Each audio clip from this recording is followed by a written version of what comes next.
We are your local election headquarters, and don't pack things up just yet. We are following the closest and perhaps the most exciting race anywhere in the state. Thanks for staying up late with us. I'm Bob Clausen. And I'm Ashley Ketz. The governor's race, down ballot statewide races, and congressional contests have all been decided, but the race for Little Rock mayor presses on tonight. Take a look at some of these up-to-minute numbers. With all precincts reporting, Frank Scott Jr. gets the most votes at 37%. Baker Curris finishes second with 29%. This thing's so tight you cannot get a hair between them. Warwick Saban is close behind in third with 28.25%. In this race, candidates would have had to clear 40% to avoid a runoff, and assuming these numbers hold, we will have a runoff between Frank Scott Jr. and Baker Curris. Little Rock has had only 2 mayors in the last quarter century. This is a historic race, and clearly it's not over yet. And we have team coverage of the whole race. We want to start, though, with Price McKeon, who's with the Frank Scott Jr. campaign, and they have to be excited, Price.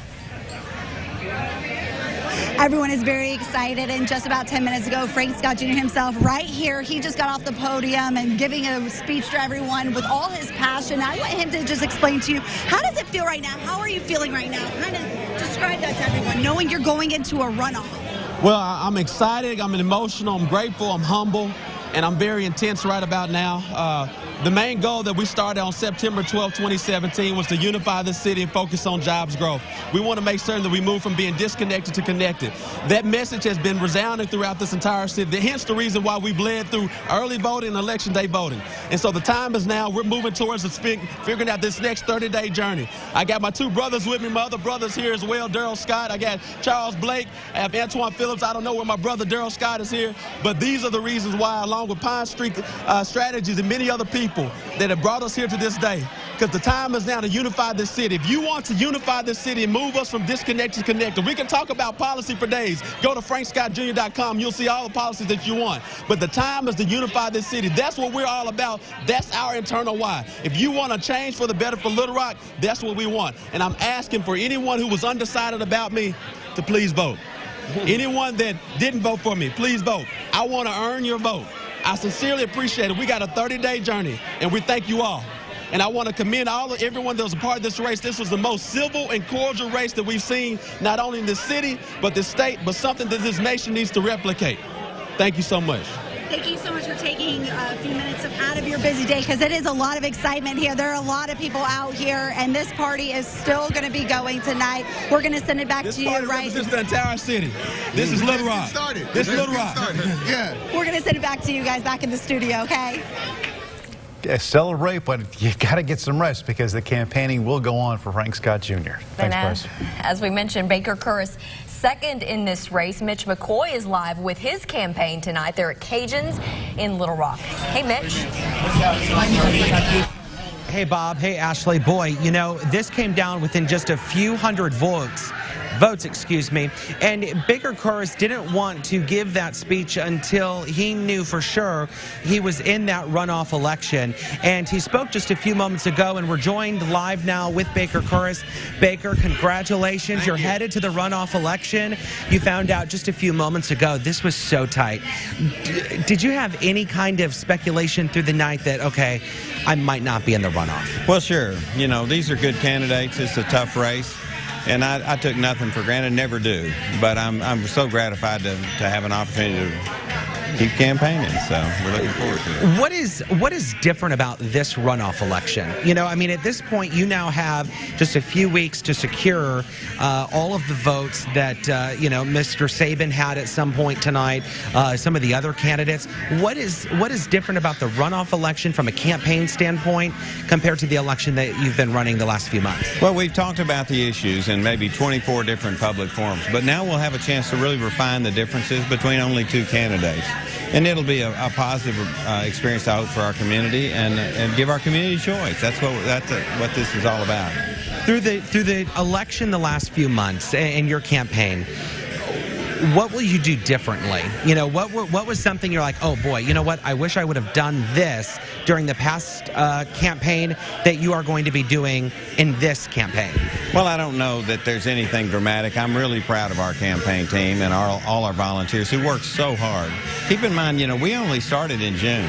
The other candidates have been running literally and spending money. long before that. More than 18 months ago, they started running and spending money to get elected. So we've come a long way in a short. So we're not going to change things. We're not going to change our message. It's just the same. It's about experience. It's about changing our community. It's about having leadership that knows how to do that and is experienced at change. That's what we're going to do. New directions with real results. And I've got a proven track record. We're just going to keep talking about it. Baker, congratulations. I know we're going to be hearing from you for the next several months to come as we're going to be having another election and another watch party and a whole other, I guess, watch as we watch those results come in a few weeks. So thank you very much for your time. Thank you so much. Thank you.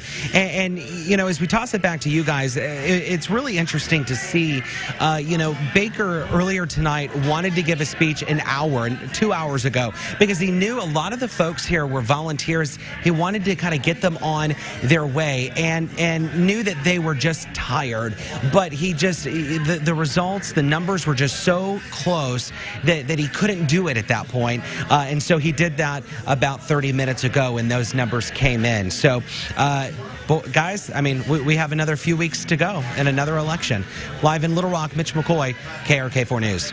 All right, Mitch, thanks very much. And you can't talk about passion and respect and appreciation for the city of Little Rock and the state of Arkansas without mentioning Warwick Saban's name. He is someone who is, without a doubt, committed, has been committed to this state. Falling short, though, for his bid for mayor tonight, finishing third in this race. KRK4's Rochelle Turner is live at Sticky's with the Saban campaign. Rochelle?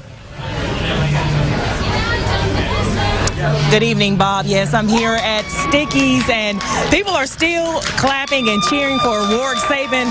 And I'm joined by Mr. Warwick Saban right now. So you came so close. Tell me how you feel right now. What's going on through your mind? Well, I feel fine. I mean, you know, we've got two great candidates heading into the runoff, and I put it all out there and left nothing on the field. And I ran a really positive campaign about the issues, and I think the whole process has been really positive for the city, too, to have this dialogue and to finally have a real competition for the office of mayor. You know, talk a little bit about this entire journey. You said you were one of the first to start campaigning last year. What has this experience been like? What have you learned? Oh, it's been amazing, and I've learned so much. I mean, I was the first to get in back in July of 17. You know, I thought we needed to really energize the city around a dialogue about our future and what we can do to kind of fix some of these problems that have been, you know, stagnating here for a long time. I've been all over the city basically 7 days a week for almost 18 months, every neighborhood, learning so much about what's going on, hearing great ideas from people. It's been an honor to participate in it. It's been humbling to be part of it. And so, you know, this has been great. You know, talk about the support. People are still here. Yeah. They've been cheering you on. You gave a speech. What would you like those people to know? Well, I told them I'm so grateful. And one of the things about this experience is that you obviously find out who your friends are, but you also make a lot of new friends. And people do things for you that you could never possibly repay. At least I don't think I could. And I know everybody was doing it more for the city and what they hope for the city than it was for me personally. But I'm just overwhelmed with gratitude. I'm humbled by it. I'm honored by it, and it's been a great thing to participate in. And lastly, what are some advice for Frank Scott Jr. and Baker Kurz? What would you like people to know, or what do you want them to know as they go off into a runoff election? Well, I hope they'll keep up the pace. You know, we had so many debates and forums around the city. We were able to engage with so many citizens, talk about different issues. That needs to continue, but more importantly, whoever wins, you know, after they're sworn in on January 1, I hope they'll continue listening to people, going into the neighborhoods, engaging them, inviting them to participate. That's what the city needs, and that's how we're going to transcend our problems and really reach our potential. Okay, thank you so much. Well, you guys heard it first from Warwick Saban. We're going to send it back to you guys. Reporting at Sticky's, I'm Rochelle Turner. Back to you guys. Rochelle, thanks very much. On a good recap, we will have a runoff in the Little Rock mayoral race between Frank Scott Jr. and Baker Kurz. It will be held December 4th. Early voting, though, will start on November 27th.